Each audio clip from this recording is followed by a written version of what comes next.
7 furlongs, 1,400 meters thereof. Dare to Speak, getting off a beat slow. Last Hurrah left at the back as they run away now toward the 6 furlong point on the course, and XY Soul is now dashed through and gets that lead. Mule Train is just about a length and a piece back and racing in second. Dare to Speak beginning to motor on the rail and going after those leaders. Thunderstrike is last of that bunch, and last of all, well, just in behind them.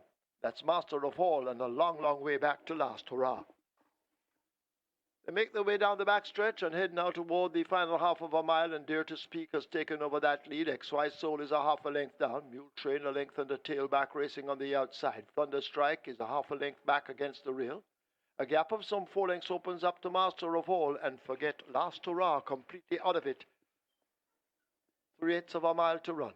Dare to Speak battling now with Mule Train, throwing down a strong challenge on the outside, and now Mule Train quickens and goes on as they leave the 5/16. They're coming into the top of the lane, and Mule Train is first to show in it. Thunderstrike continues the chase down against the rail. Dare to Speak has hooked reverse and faded badly. XY Soul is drifting off a true line on the extreme outside, and on the rail in the white, that's Master of All. But Thunderstrike in the hands of Bebeto. Harvey maintains the lead with a furlong to run. Thunderstrike being driven out. Here is Master of All trying to close up against the rail. It is Thunderstrike in the lead, a 16th to catch him. Thunderstrike battling to hold off a determined Master of All, but Thunderstrike maintains the lead, and Thunderstrike beats Master of All. It's close between XY Soul and Mule Train. Dare to Speak finishes back in fifth.